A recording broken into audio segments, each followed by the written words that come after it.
allegiance to the flag of the United States of America and to the republic for which it stands, one nation, under God, indivisible, with liberty and justice for all. 72%. This meeting has been posted. Approval of the agenda. Wait, don't I need this? Discussion. All those in favor of the agenda as presented, say aye. Aye. Opposed? Approved. Consent agenda. Second. Anything anyone needs to take out separately or just one items? Any discussion? All those in favor of consent agenda, say aye. Aye. Opposed? Agenda is approved. Superintendent's report. Dr. Thomas. Well, we'll start off with recognition of our football coach, Kim Krause.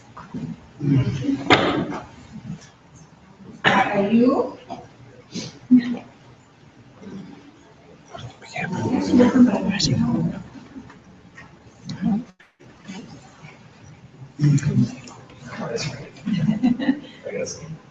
So we are incredibly proud to be able to honor you, Coach, this evening. And as you shared with us before the start of the meeting, this is the first time in 18 years that Muskego was the conference champion. Is that correct? Thank you very much for your leadership. Well, we have a significant appreciation here. The Muskego Norway School Board congratulates varsity football coach Ken Krause on being named by his peers in the Class of A conference as the 2014-2015 Coach of the Year. The Muskego Norway School Board commends Coach Krause for his outstanding leadership and coaching ability that brings honor not only to himself, but to the Muskego Norway community and to his student athletes to learn, grow, and succeed in the sport of football. Signed by the board and all its officers. Congratulations, Lon.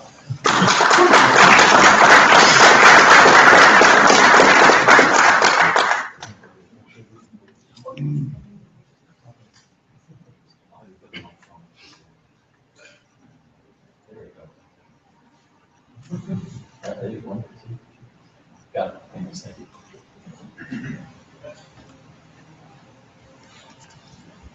First off, thank you guys. It might not be, Well, it's probably on, but it's just not resonating. I really appreciate you guys taking the time to honor this football award, not just for Coach Krause, but we have a great community. This is my 7th year here as head coach of Muskego. We consider a football program kindergarten through 12th grade program. We got 350 youth football players, and a lot of the juniors and seniors start out with football. With a lot of great coaching by a lot of dads. These guys prepared. I also like to thank the players. They work very hard year round, just in other sports in our regular program. And obviously I have a great coaching staff. So we have 6 former football players in our coaching staff. So we have a lot of pride in the program, and it says a lot of former players and like coaching. It is a great honor to be conference champions in Class A, which is considered the best football conference in the state. So it's a collective effort. Starts our youth program, great players, and great coaching staff. So thanks for recognizing our football program. We are very, very proud to finally give the conference championship back in Muskego. And honestly, to get the coach of the year is a community as well as a football program. So thanks for recognizing our football program. Go Warriors, right? You're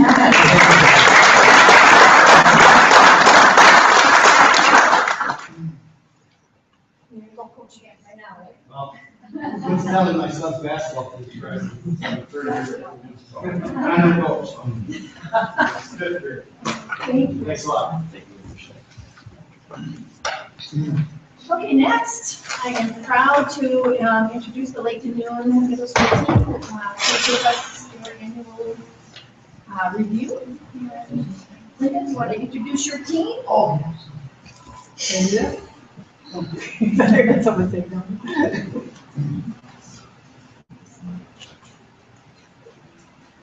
Okay, Should I speak into this, or? Yes. Yes. Broadcast to our online. Okay. Very good. Would you prefer?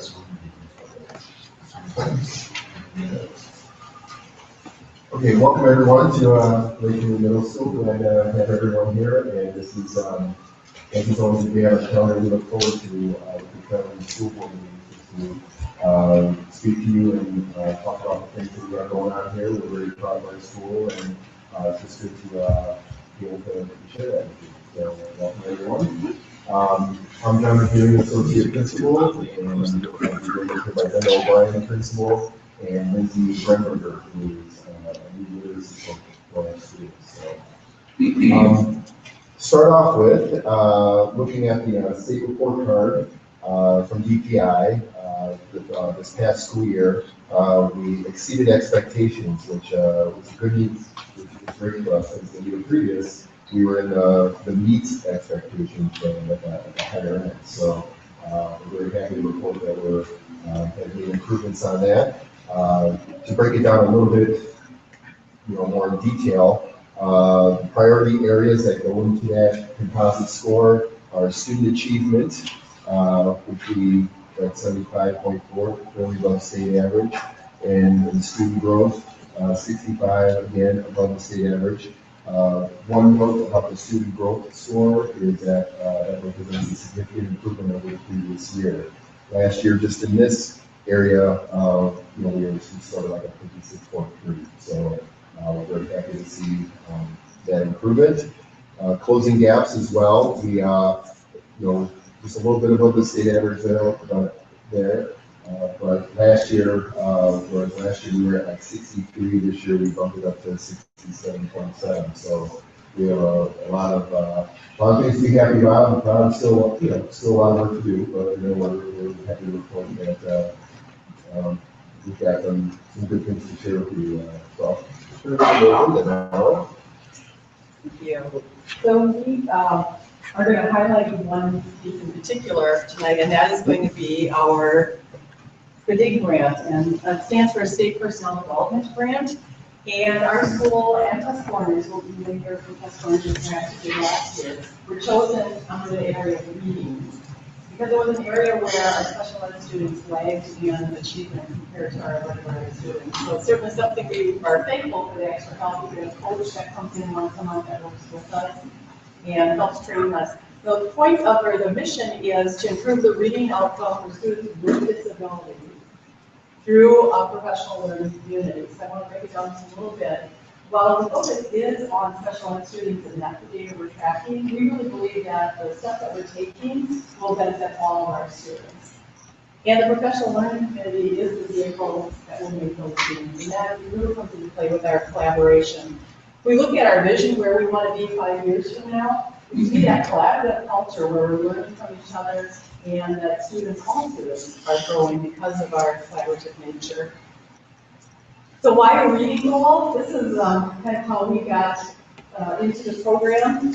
When we looked at our students with disabilities in the minimal area, which would be the lowest scoring section of the testing, we saw that students with disabilities were 4 to 5 times more likely to be in the minimal area than students without disabilities. And we also looked at proficiency, and it was only 15%. Both those are trends and numbers that we would not be satisfied with. So that's part of our focus on reading. And so then our approach is, how will we make that difference for kids? And what we did is we looked at all the things that we thought could be contributing to those results. And which ones we have influence over and which ones don't we have influence over.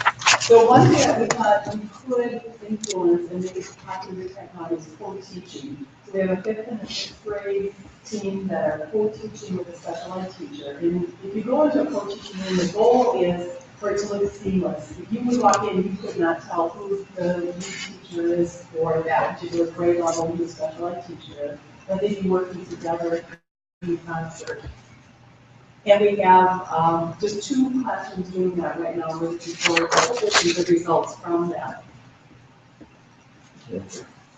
Okay, so as Linda mentioned, The goal is, for all of our readers, not just the special ed. So this gives you more detail into that. So the readers that are currently at basic and minimal, in order to close the gap, they have to make more than readers with the growth. And last year, looking at our data, 77.6% of those kids made more than years worth of growth. This year, we bumped that up to 81. We want to, stretch the goal. But we also want to be attainable. We have, things in place to strategically get that goal. Proficient in advance, we don't want to forget about them either. They certainly need to continue growing a year or more. Last year, about 53% did that. This year, we want to bump it up more to 61%. So now Lindsay's going to talk a bit more detail. So the question really becomes on how can we support all of our readers at Lake Noon? And one of our answers was to have all the staff pulling in the same direction to improve that literacy. So they all have SLO goals based in literacy, which is very similar to the high school as well as the other middle school baseline. So one example is in 7th grade, the science teacher is working on improving his students' argumentative writing skills. And this is an example actually of material used during the model lesson last Friday that I was able to participate in with him.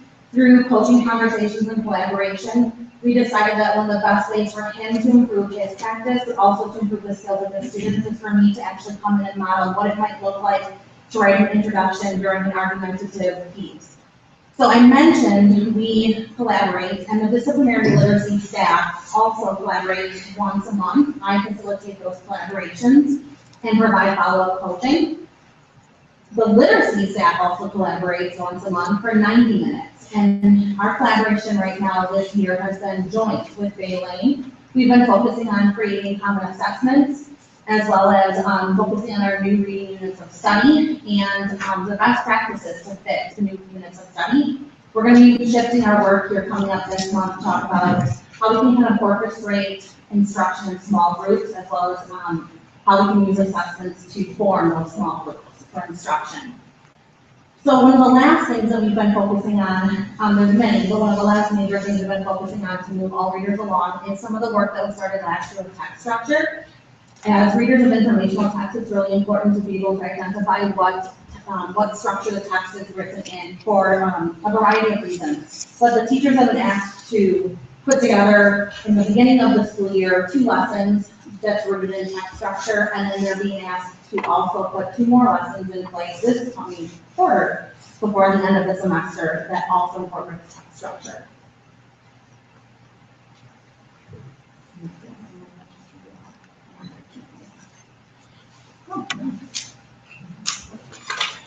So if you remember, this study grant had 2 parts to it. One was the special education achievement, but the other part was how do we work as a professional learning community or as a CLC.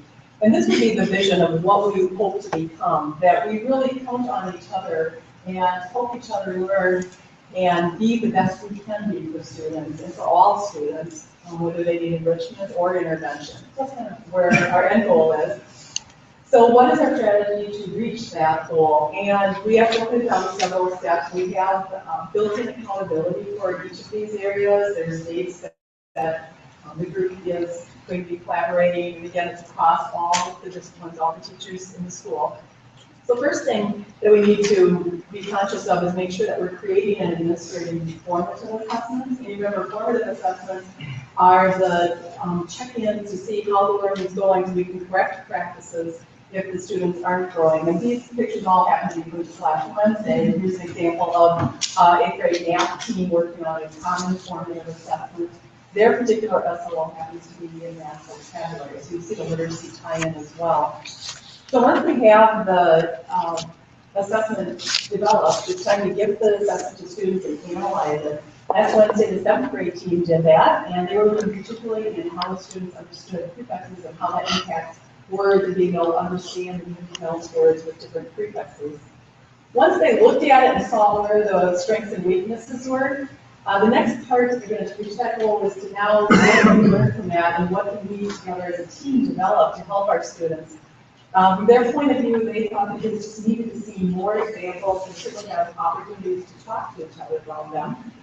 Now what you see here is just one example of probably a dozen or so that they put together. This has the prefix try, and then these are all different words, and it's a game of I have, who has, I have, and then there'll be a word, and then it says who has, and then it gives a definition. So the kids are starting to match the words and the definitions and being able to understand. And so it's one thing that they had not done in the past that they believe would be helpful for their students to reach their goals. Another section, I mean, you're seeing lots of, I hope you're seeing lots of carryover from the high school in terms of the literacy SLO, the text structure, something the high school is also working on. But we also were looking for something to help our kids connect and feel that ownership of their work. And so Dr. Luthor invited me to go to the AFID conference this summer, and I had some great advice from them. And so part of Wicker, which Dr. Luthor explained 2 weeks ago, is the O for organization. And one of the ways that students organize is to do focused notes. And for us, that means Cornell notes. The important part here is not just that format of Cornell notes, that's a graphic organizer, which is a great start for learning, but they have to do something with the notes to make them valuable. So I have a couple of examples from our kids. So this particular example, what they have to do is also look for what are the important parts, or as this student said, the super important parts are in blue. So you can see that they believe that these are 2 important parts of it. And then in green, she color-coded it for things that she had questions, didn't quite understand, so she could have conversations either with the teacher or another classmate on those. That was a 7th grade, current to that one, by the way. This is 7th grade spells, and here you can see another way of, some additional ways that we use the Cornell notes, and every month we're adding more and more layers to help them use these effectively. In this case, we see they've circled key vocabulary, keep in mind for the test. Here's a character where they've indicated, here's some information I didn't have, and they added it. They starred the important material. Also, you can see they're starting to develop some questions along the side, like what is the difference between simple and complex organisms? And then in turn, they have some small letters here, Venn diagram, that's a way to help them. Our goal is, as an election, we're working on DOP Series 4, our goal is to get the kids to start writing those questions themselves as they think about their learning and connect their learning. And what about Chromebooks? That's a question too, right? We've got all these Chromebooks. Some students prefer Chromebooks. You can see the same thing happening here. They've highlighted with different colors the keywords. They still have the stars. They've crossed out unimportant information because as they're taking notes, they're just writing everything they think might be important. They find out it's not. Still making their questions along the side. So we're very excited about this for a couple of reasons. First of all, that kids connect with their learning, use their learning, manipulate their learning in their head, and have a sense of purpose with it. And also, we're excited for what it will do, we hope, for transition to high school, to be able to take notes and consolidate their learning in this way. And that is the end of the things that we were going to share, but we're really happy to hear any feedback you have for us or questions.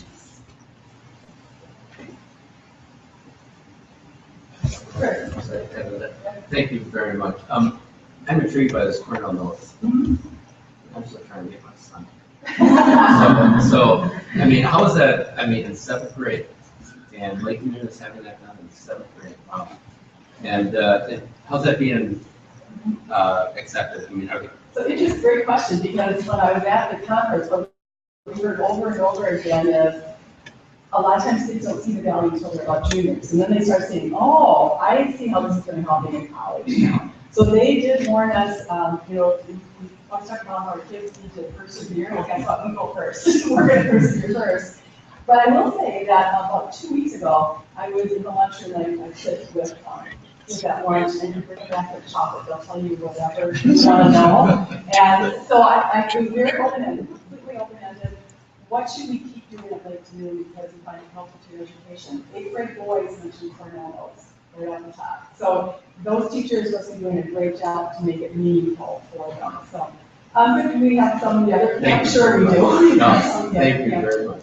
I think that's awesome. Thanks.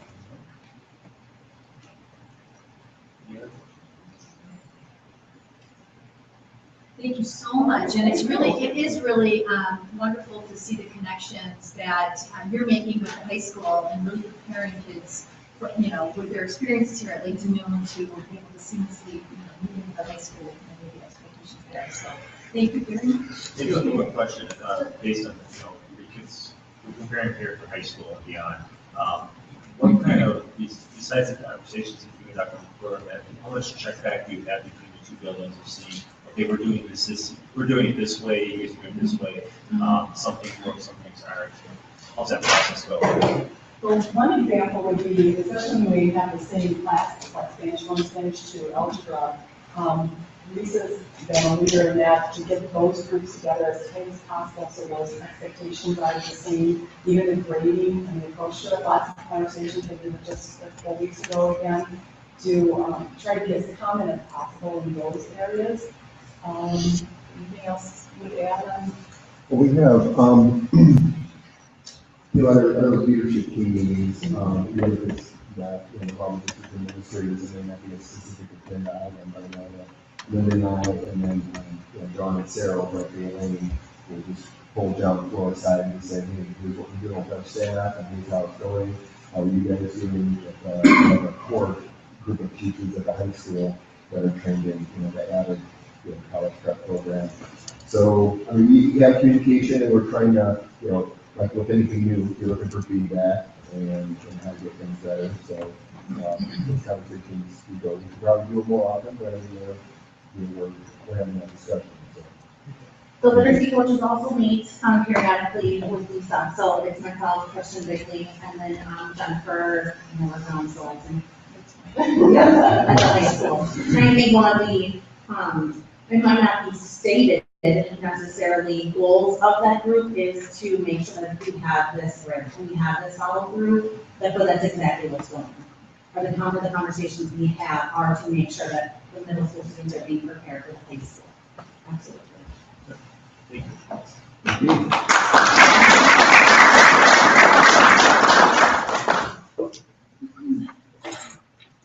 The next item actually is our summer work week. And Jeremiah was key in collecting data for us to determine whether or not one of our budget goals for that was developed in 2013 actually was to look at whether or not going down to a 4-day summer week during the middle of June through the middle of August, if that would make sense for the district in saving some energy costs. And through the analysis and normalizing, we did a very mild summer last year. It did appear to provide us with some savings that we would like to continue to confer. So we are going to be moving forward with a 2015 summer, 4-day summer week as well. There are certain areas that we have 5-day weeks, such as here at Lake Noon. One area, which is the gym, because we have the summer days. Our athletic program, so the lower level in our high school is also open 5 days a week because of some of those programs that require a 5-day. So even with some of those individual circumstances, we still were able to realize the savings. So we will be moving forward in 2015 with a 4-day week, and then we'll be continuing to look at that. If we're not realizing the savings, then we will stop doing it. Any questions? Yeah, so you can tell from the operational structural standpoint. There were some adjustments. It took a lot of communication last spring to make sure people were prepared for it, offices and things like that. But for the most part, we had custodial staff working, 10-hour days, and it really worked out pretty seamlessly for the first year doing it, and we did not have many complaints. Or there's some people who prefer working 5-8-hour days, but all in all, we're accustomed to it, and we really appreciate the fact that we did want to look for some of these things.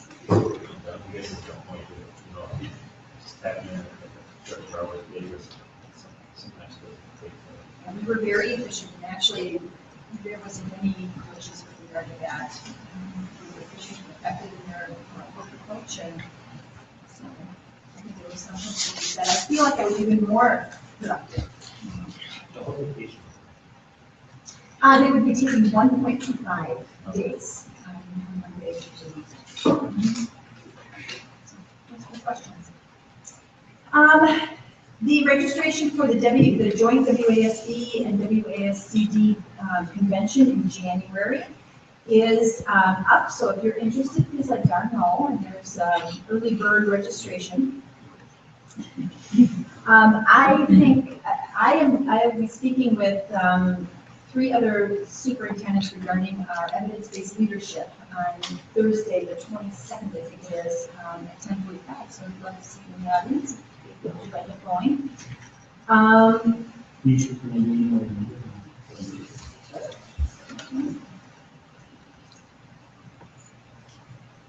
Okay, and then last but not least, certainly, is our AODA presentations that we have scheduled on November 20th.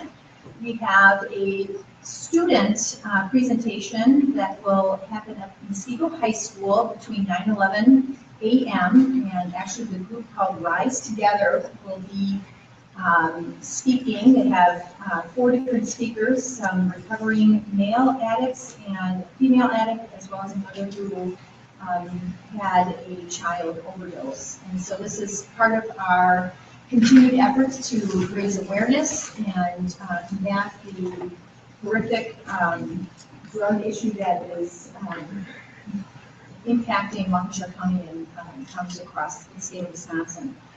In addition, after that, in the evening on November 20th, at the PAC, there is a program called Heroin, The Damage Done.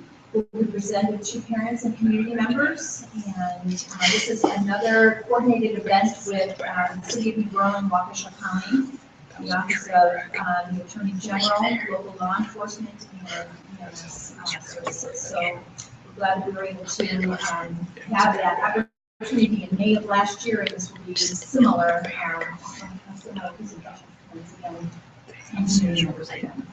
The flyer is actually going to be created by our own MIT students at the high school, and actually I did receive it, I just didn't get it uploaded in time this afternoon, so I'll be sure to send that out to board members and have it on Facebook. So, there it is.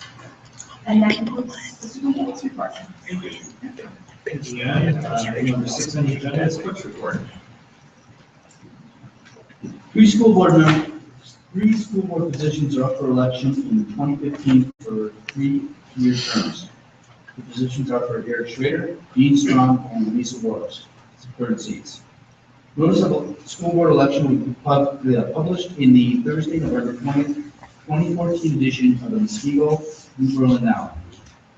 Interested district residents may file a district of candidacy and a campaign registration statement at the Educational Services Center, South 87th West 18763 Woods Road in Muskego, between the hours of 8 a.m. and 4:30 p.m. Monday through Friday, beginning December 1st, 2014. The deadline for filing is 5 p.m. on Tuesday, January 6th, 2015. A primary election, if necessary, will take place on Tuesday, February 17th, 2015. The spring election will take place on Tuesday, April 7th, 2015. If an incumbent is not running for re-election, a written declaration of non-candidacy should be provided at the Educational Services Center no later than 5 p.m. on Friday, December 26th, 2015. That should be 2014. If an incumbent is not a candidate and fails to file his notification, the deadline for filing declarations of candidacy is extended to other candidates to 5 p.m. on Friday, January 9th, 2015. The term of office for candidates elected at the spring election begins on Monday, April 27th, 2015. That concludes the report. Number 7, other reports, president's report, I have none. Board member reports? Anyone? Go ahead. Just want to remember or remind everyone tomorrow is Veterans Day. And I'd like to thank at least all future, all current, all past veterans. Thank you very much for your service. Hang on, thanks, Mr. Buckner. Anyone else? I've got a couple things.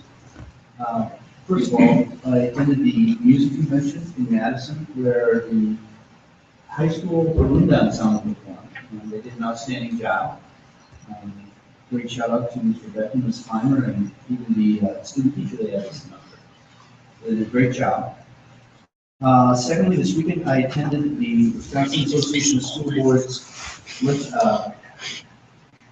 legislative advocacy conference. They covered some good things, some issues that are currently going on, such as private voucher schools, Common Core standards, and other issues that are affecting us. So hopefully I'll be able to convey some of my thoughts on that. And then finally, after I did that, my daughter called me and asked me to head over to Ethelton, since it was kind of on the way home, a little out of the way, and watch them perform at the Jazz Festival at Lawrence University. Unfortunately, I missed that, but I didn't get to see their clinic, and that seemed pretty good. But they also had an extra ticket to see the jazz ensemble for Lawrence University perform with Peter Erskine. And I had not heard of him before, but when I looked him up, he has been a drummer for a number of bands, including Steely Dan, Led Zeppelin, a number of others, both past and present. So he's an outstanding drummer, and the kids just seem to have a really great time listening to him. So there's another great event that put up at 80. Yeah, report. Student representation. What?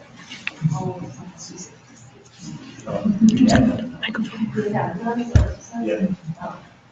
Well, Mr. High kind of scolded our kids.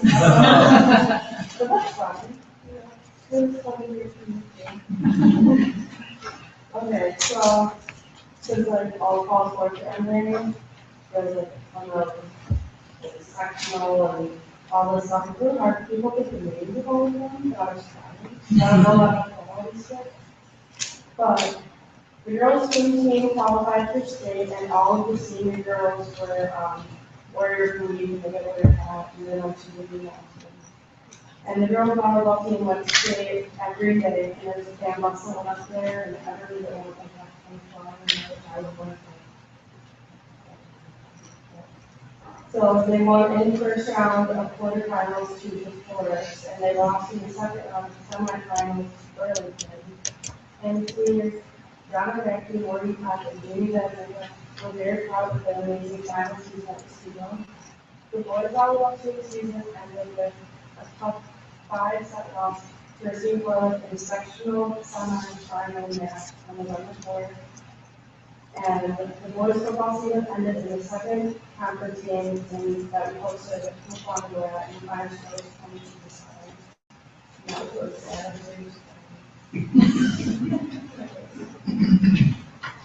Student council had another successful student sector event where we had games and stuff, all those local families. And then I had my music company and so on. And the football season will be over, but I was pretty excited for winter. I know I am. Not being able to get up your driveway and basketball and stuff like that. And I'll have more news on those sports.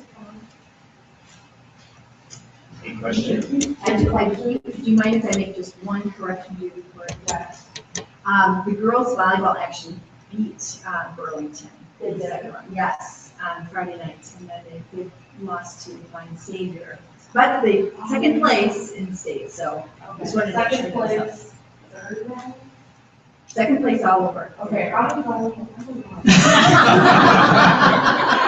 have all over that. Yeah. You guys have all over that. I score. So top 8 on top 4, and they second place. She's busy texting me updates. Did you go for like the whole thing? It was Thursday, Friday, and Saturday. Yeah. Okay, so I'm gonna be like, So what colleges are you in? When you went on a tour, where did you go? I was at Whitewater and looked at Oshkosh and I really like Whitewater. Julie's? Well, you agree. I don't remember, so it's like, she was like, oh, come on, like, it's really pretty. And I was like, wow, you're very kind of biased. Well, good luck with that. Thank you. I was thinking going down there was very successful, incredible, especially since we moved into the election, we're much more better than our other conference, so I had a lot of success.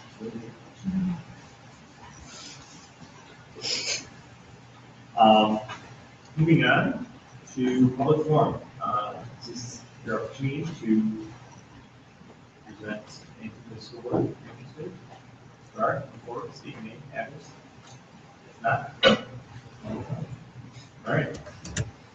Moving on to resolution action items. 8A, new course and program modifications. Motion to approve new course recommendations and program modifications as presented. So, Second. Discussion. So the information that you see in board docs is the same that you saw weeks ago. Lisa, do you want to provide any other feedback or update? Sure, one of the questions that was asked at the last board meeting was, would the project be the way DE mathematics ability college entrance math requirements? The answer that I got from the UW system was pretty non-committal. What they do is they take each course that isn't a traditional course like Algebra 2, and they run it through kind of their own evaluation, and they look at the syllabus and they get to decide whether or not they're going to accept that. So I don't have a finite answer. Are they going to do that eventually? So we Yeah. can Oh, give yes, some we'll insight? send that right away to them and have that back, so that'll be stated very clearly in the course guidebook. It will count towards graduation or it might not count towards UW entrance requirements. So So did the same mark that if you ever do it 2 years ago? the counselors have all that information, we don't necessarily publish it, but depending on the school, yeah, we have all that information. Any other questions? I just want to, for the record, say what a pleasure it was to be on the curriculum team. You know, all too often, I'm probably one of the past, thinking, what do they come up with all these courses? Having been on it, I mean, this is really a vetting process. I mean, teachers, I mean, are just, I'm fascinated by the amount of ideas that the teachers put on paper. And, you know, everything here is not what nice. But, and then it went through the vetting process and from the finances to, how it applies to our district rendition to, the rigor of it. And, you know, it really goes through all that to culminate into these few here. So thank you very much. It was a pleasure to be included on this. I don't know if they felt the same, you know, but I was impressed. So thank you. I thought you were at it very good.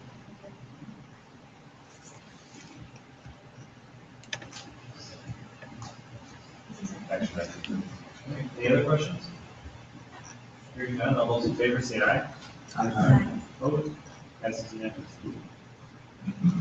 Moving on under resolution action items, item 8B, approval of architect. Motion to approve Gray Architects as the architect for our architectural and engineering services for our master plan. So move. Second. Discussion?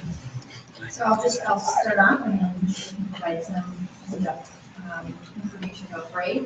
We are very proud of the process that we went through to seek out RFPs from a number of firms and then ultimately interviewed 4 firms on November 6th, and actually was supposed to be part of that process.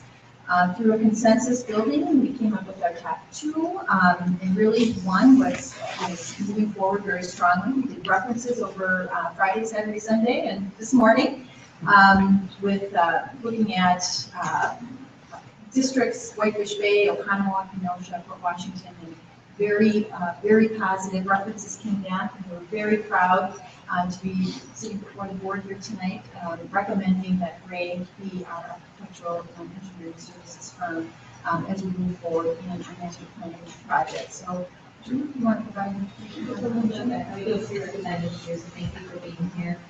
Steve Quinn, and Sal, and Stacy. Just to give you a little background on Gray, and why we're not some information that you provided, but this is Gray's 2nd year as a leader in the planning and design of K-12 environments. And they have a comprehensive team that will support the district, architects, engineers, interior designers, technical experts, and public communication specialists. They have provided pre-referendum and planning services, building projects for communities of all sizes. They supported projects ranging from $100,000 to $100 million. They've had $383 million in successful referenda in the past 5 years. And in the past 3 years, 72% of all questions posed were successful with their support. And so we are excited to have you here today, and they are here to the board letting us ask any questions about them. Any questions? I'll make a statement. I wasn't part of the process, so I want to thank Eric, Keaton's not here, just for the work of going through a rather competitive list and with good choices at the end. And before we even went through this list, I worked with a number of different professionals in my own job that sometimes overlaps with that industry. And actually, their name came up numerous times before that, so I wasn't surprised, right? Just notified that they were in terms of the fit. So I've heard that from different consultants, both financial and people that work with the schools and getting things done. So we're off for the right direction. Thank you. Thank you. And the president, Matt, will be with us tomorrow, starting our first meeting. Monday meeting. Any other questions? Hearing none, all those in favor of Quickie Roy, say aye. Aye. Opposed? Congratulations. Thank you. We have donations, item 8C. Motion to approve the following donations. From Muskegon High School, from the Muskegon Cheer and Booster Club, $1,852.61 towards the purchase of competition uniforms. For girls basketball, $1,198 to purchase backpacks. And from the wrestling club, $5,390 for NHS wrestling. Do I get a motion? I'm moving. Discussion? Thank you. All those in favor, say aye. Opposed? Moving on to discussion items, 9A, capital projects. So, Joanna is here this evening to share the capital fund for 1450, as well as some long-term sort of things that it's looking at and tracking. So, Joanna, go ahead. Sure, thank you. So this past week, we actually shared with our leadership team, principals and associate principals, and all alike, our capital fund, and we really incorporated all of the facility in 2 hands. We looked at all of the facility needs across the district to try to give a global perspective, and that would be probably a good idea to share with the board. I know there's some new board members, and really just a good time to get a feel for the needs around our facilities. So the goal with that meeting and this one is to educate everybody on our facilities finance processes, to provide a system-wide perspective on our needs, to provide clarity for regular needs, and enable everyone here to answer facility questions, and to link our facility needs to a possible revenue. Just to start with the capital projects budgets in general, what it funds is approved by the board. That would include roofs, parking lots, mechanicals, large-scale painting, flooring, cameras, cabinetry, doors, remodeling, and addition of structures. And generally, that would be something that would exceed over $10,000. We also have an operations budget, which funds utility bills, facility supplies, ground repairs, vehicle maintenance, compliance and licensing, facilities and grounds, and contracted services. So the bottom line, the whole budget, the whole pot is $2.6 million approximately, which is 85% of the overall budget. $400,000 on top of that is the capital projects. Interesting to note that that budget has remained the same since 1992. after checking with my abacus, given the inflation numbers over time, I think 400,000 probably bought us a lot more than it does nowadays. We currently have $18.5 million in identified capital needs, which is anything that's beyond its life expectancy. So if nothing else, it would take us 40 plus years to address the existing needs with the existing budget. So how does the operations side break down? About $1 million is in utility bills. Of course, we have an aggressive energy program to save dollars. Since the inception of the program, we've saved $3.6 million. So that's good to keep that number in check. Contracted services, we spend about $320,000. That's for snow, grass, HVAC, trash, pests, etc. For general repairs around the district, every day something breaks, we have to call someone in. That's about $460,000. Last year, because of the harsh winters and the mechanicals being extremely stressed, some of our schools went over by about 50% of that budget. We were able to subsidize a lot of that through some of our energy savings that we were incurring during that rough stretch. And then we have supplies at about $250,000 for toiletries, cleaning, bulbs, paint, and just the everyday equipment we need to purchase. So experts say about our capital plan, we had a facility study by McKinstry in 2011, which stated that in order to maintain our current infrastructure over the next 30 years, we should be spending $1.2 million in capital. One thing to keep in mind is that the high school is now 11 years old and Lake Union is 15 years old, and things just continue to break. Unfortunately, they don't build them like they used to. We have boilers at our elementary schools that have been running for 60 plus years. The boiler tubes at the high school, some of them are already starting to fail, and those are $10,000 repairs. So something to keep in mind with even our newer facilities. Other districts, in a recent survey I did, the respondents, what are people budgeting for capital at other districts? New Orleans at 1.2 million, Tulsa's at 1.5, Kettle Moraine at 450,000. Interesting to note that they just passed the $50 million operating referendum, so they're not really building a school, they're actually fixing the infrastructure and adding some technology components. And Oconomowoc, who has much newer facilities than us, is at $500,000. Interesting to note that our facilities are an average of 62 years old. National average is about 48 years old, so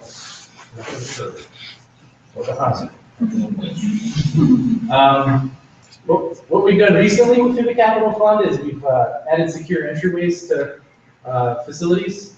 We've added cameras, boilers at Bay Lane, roofing at both Bay Lane and the high school, which have shored up those facilities for a pretty good amount of time. We put 30-year roofs on those, so we should have to visit those for a while. Lake Union was this past summer, we did approximately $430,000 in roofing, also a 30-year roof, but we're only 25% complete. We also did the parking lot here, front and back, a total takedown and redo. And then we did floors and paint at our elementary schools to try to bring them back up to snuff after our last referendum bid. And then we did the weight room this past summer, which was $300,000. I want to talk a little bit about HVAC control, because that's going to be kind of where I'm going to be coming from when I present the capital plan to you guys for this upcoming year.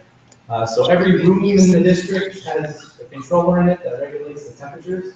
A lot of our controllers are just completely outdated, non-functional, and not supported. So, for instance, during summer school, I'm thankful we had a very cool summer school, but our HVAC system went down at Bay Lane Country Meadows for 2 weeks. But thankfully, because it was cool, we were able to open windows and still maintain.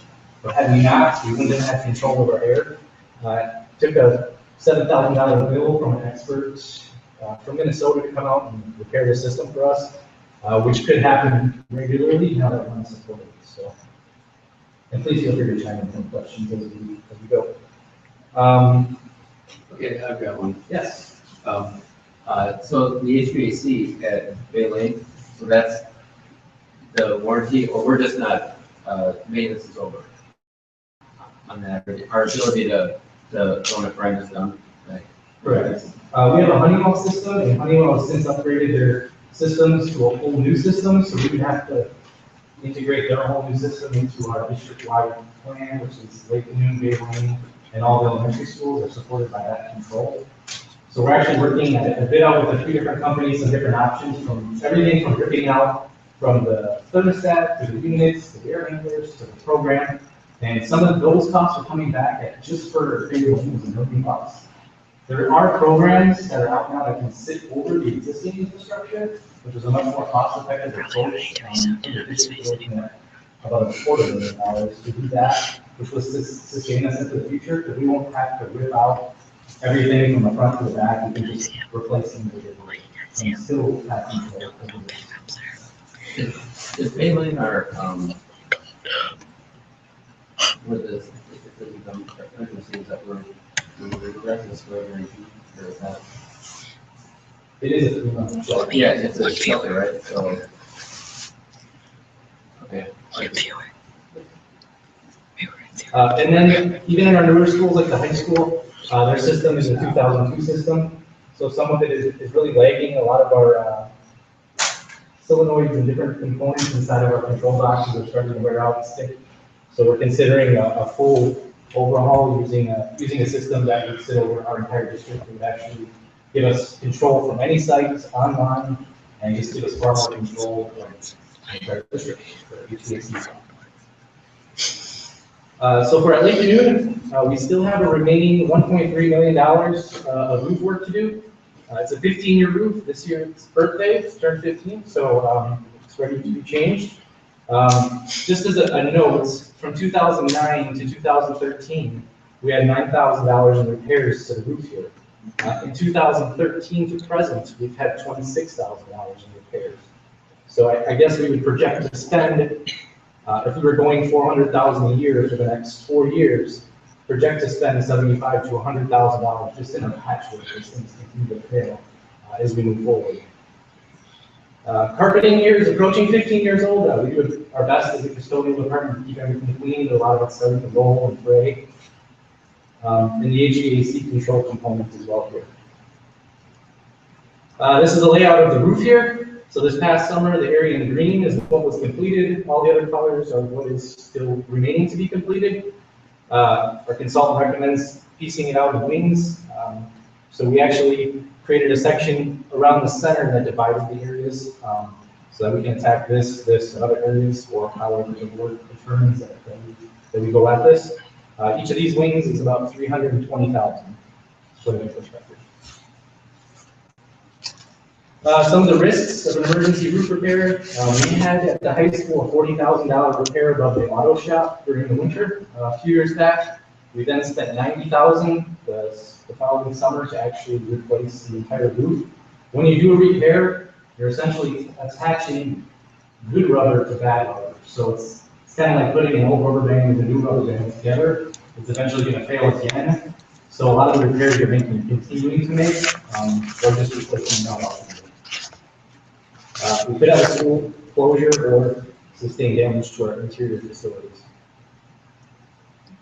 The high school, we have the front walk, which needs replacing. The cost is approximately $150,000. The PA system, HVAC controls, and the east parking lot is in pretty bad shape as well. Here's a picture of the front walk at the high school.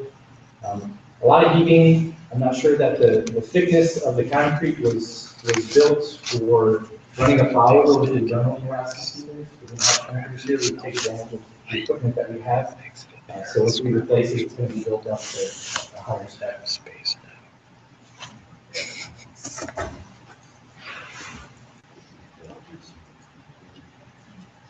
The parking lot is heaving. Each winter, this area here, right around the catch basin, rises and falls. So we're having to go in here each spring, cut it out, and repatch it in.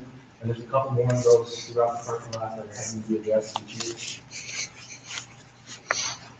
At Baleen, we're in need of a water softener, which is currently 24 years old. HVAC controls, which we spoke about earlier. Flooring. We have asbestos, which should be remediated at some point in the future. That's the only school in the district that currently contains asbestos in a large amount. A remodel of the restrooms, a fire panel, and library carpeting. I mentioned the restrooms, and some may just think that they're out of style. However, in some of our restrooms, when you tap the walls, the mastic of the tiles has began to let loose of the backer board or the wall. So I think it was 2 summers ago, someone had tapped on one of the walls and a lot of it just came down over. So there are different areas that are going to need to be addressed, and we should do it all at once because we're not full type of partitions. And that's throughout the Country Meadows.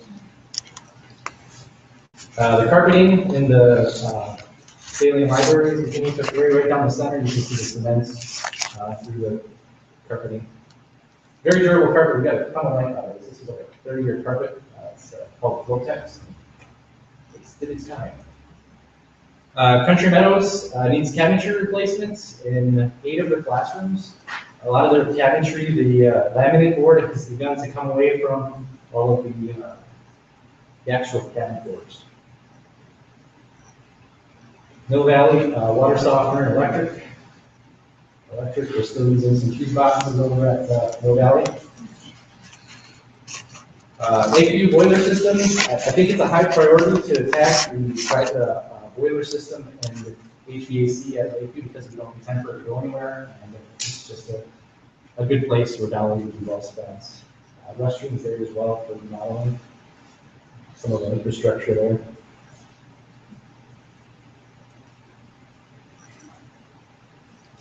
Speedwell Elementary and Test Corners fall into that same area of boilers and controls.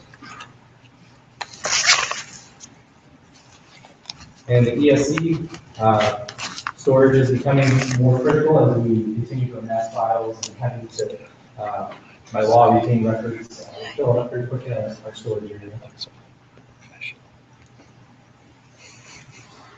High school athletics, the pool liner is approximately 19 years old. They recommend replacing every 15 to 20 years. Tennis courts are due for resurfacing. The track is due for resurfacing. We have fence heating and ADA access to some of our facilities is not existent out there. So the pool liner,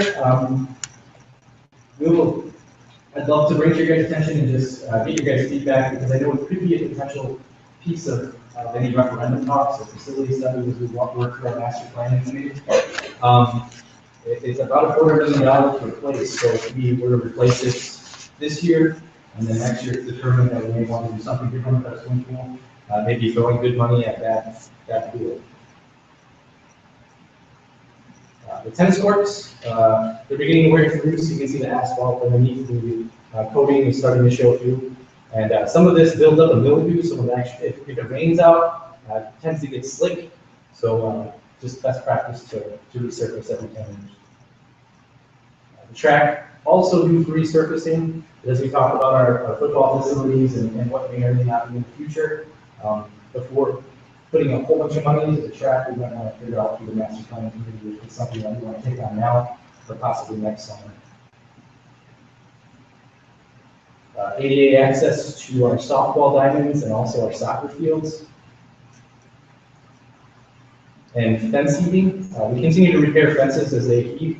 Last year's winter was really harsh on our fencing, so it's a large dollar amount to continue to repair the fences as they raise up. Just a piece of information from the McKinstry report. According to McKinstry data, the fall recommendations were completed, which we did a lot in 2011 to bring things up. In a new facility, which replacing Speedwell and Test Corners, we would be saving approximately $540,000 in utilities annually in the year 2026. And that's not just because we're closing down inefficient schools, it's because if we're considering the cost of energy as it continues to rise, that's how much more we will be spending. And then, Tony, you want to do a brief moment on technology? Sure. I'm going to be very brief. In spring of 2014, presented on where we're at with our one-to-one Chromebook initiative. As of course, you know, we are adding quite a few devices to our networking infrastructure. Actually, we have fewer wireless devices, which is a good thing. And we actually have a lot more users going to cloud service. With Google, over the next couple of weeks, we'll be adding unlimited data to all Google Drives.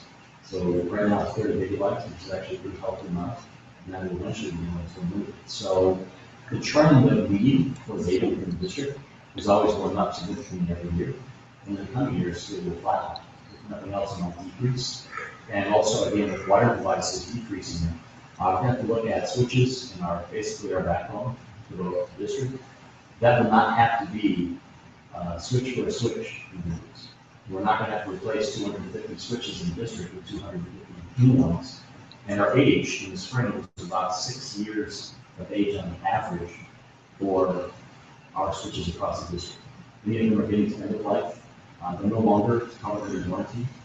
Same with their data storage. We had a day, our support system, the vendor of the purchase company, gives us a service contract so they can be covered not only at the district office, which is where our primary network is, but also across the district. So we're getting to the end of life where things are that we're supporting, and Jeremiah touched on a little bit in his role. There's very similar guidelines for our equipment.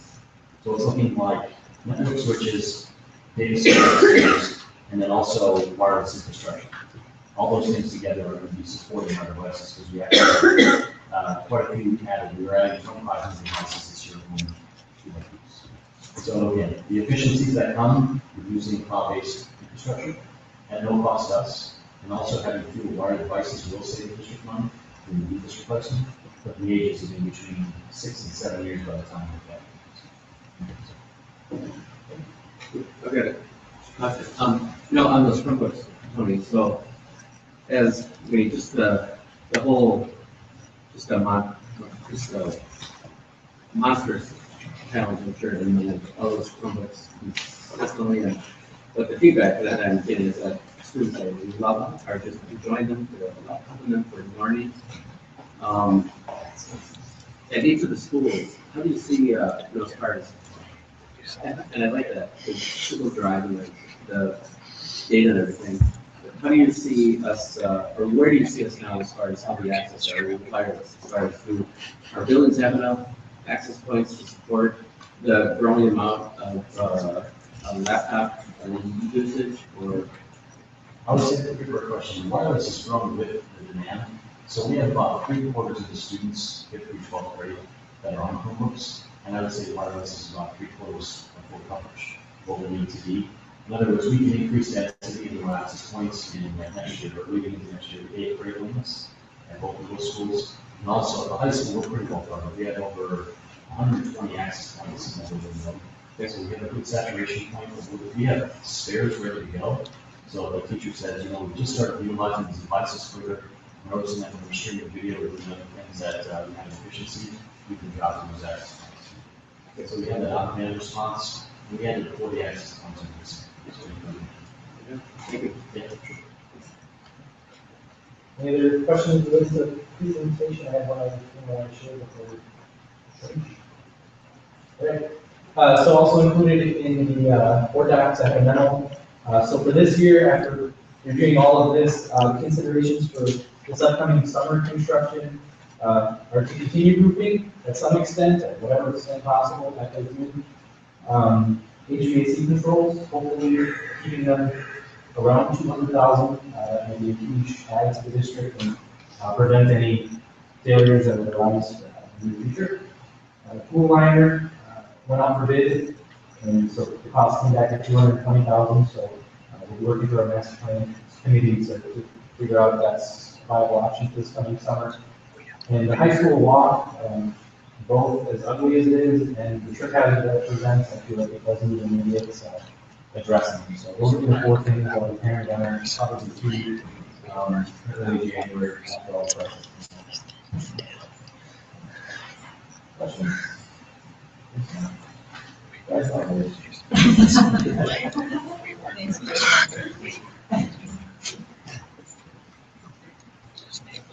Okay, one discussion item tonight, number 9B, 2015-16 budget calendar.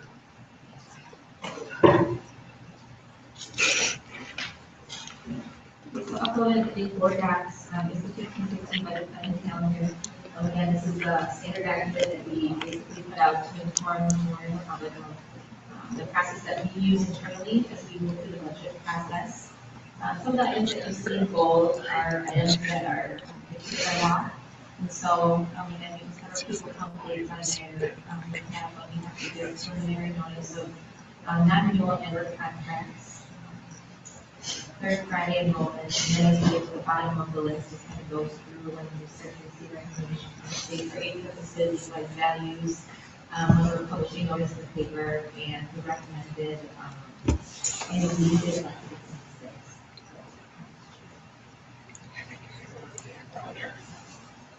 Any questions from this guy?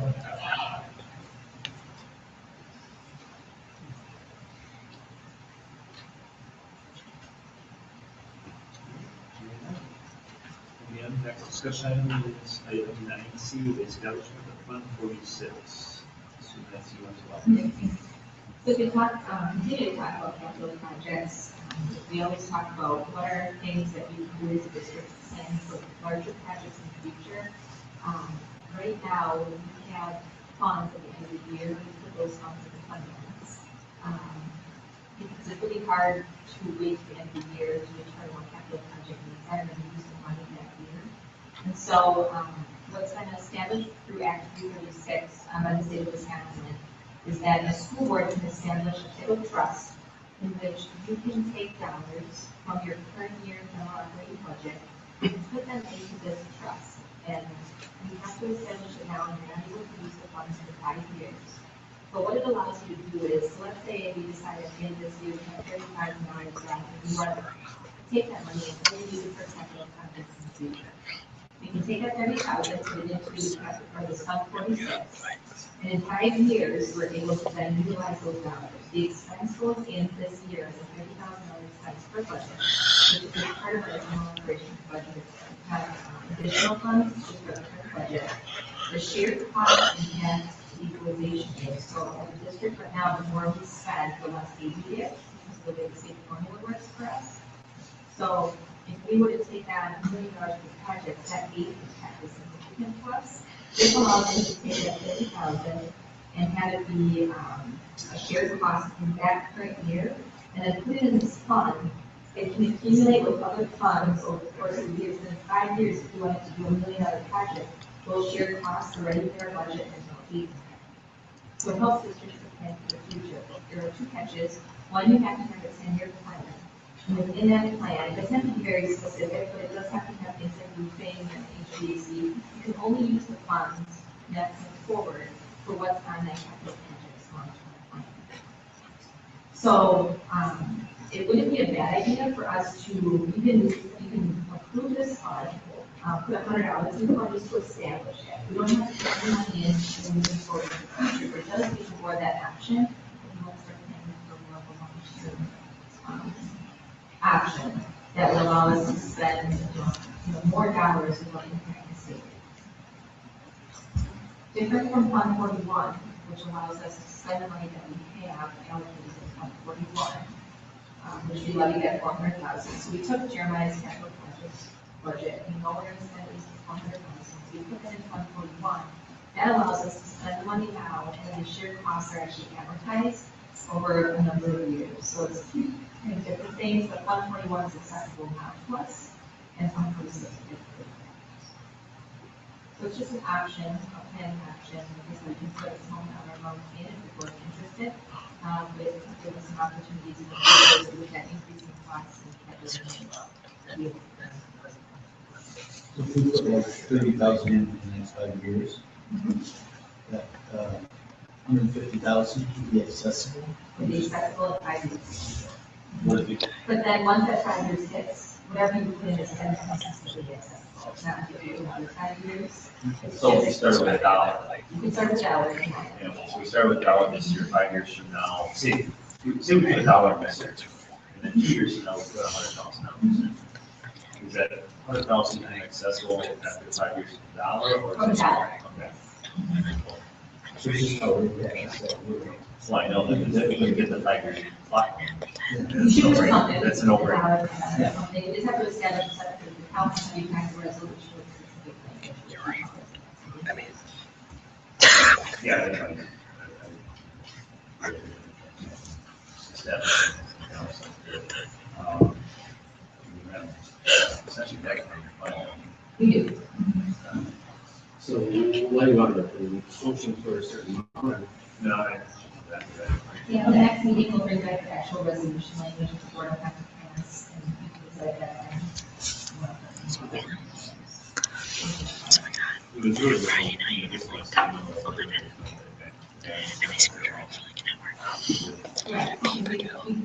You may want to use those hours now. If it gets to the end of the year, and things that we went to the general fund balance high, for instance, these long prior years that we're going to go through the planning process, we know that we're going to have these needs coming up to start with these business. So if we start planning for it now, we won't be here looking at all these needs and some of the funds that have come to help something. So that just gives us purposeful everything. So the main advantage of this, the way I understood that is, it's not getting you spend it as, it's kind of like tax or something like that. It's similar, so as a district right now, the money we spend in our budget determines our budget next year. And so if we put $30,000 in, that's the impact that district will get for next year. When we get to year 5, we have that $150,000.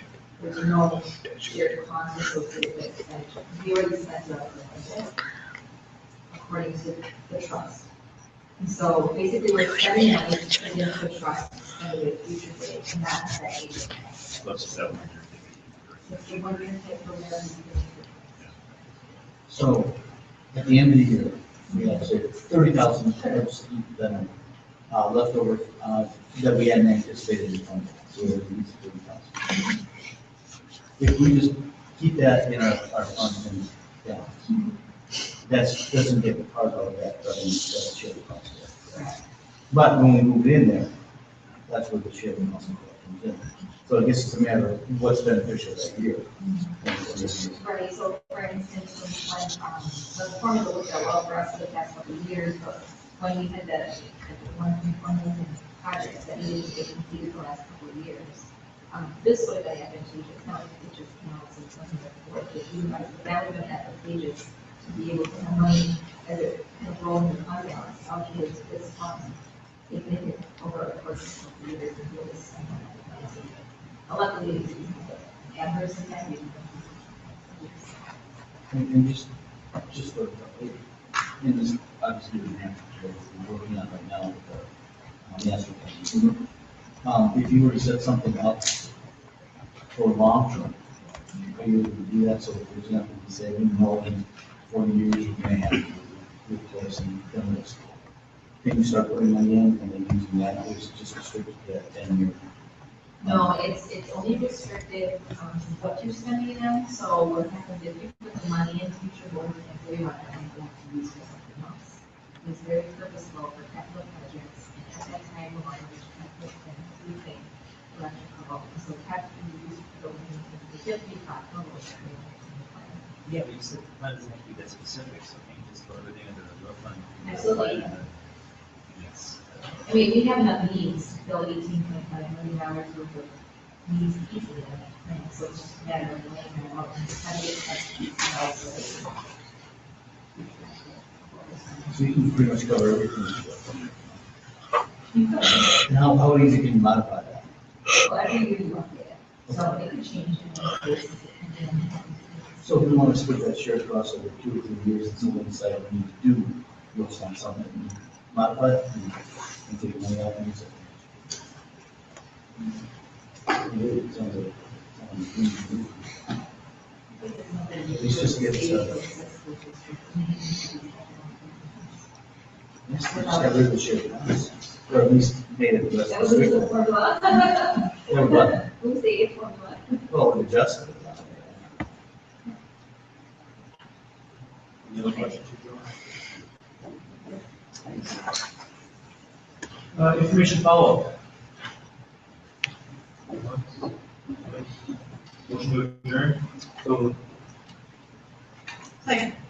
All those in favor say aye. Aye. We are adjourned at 8:17. All right, podcast.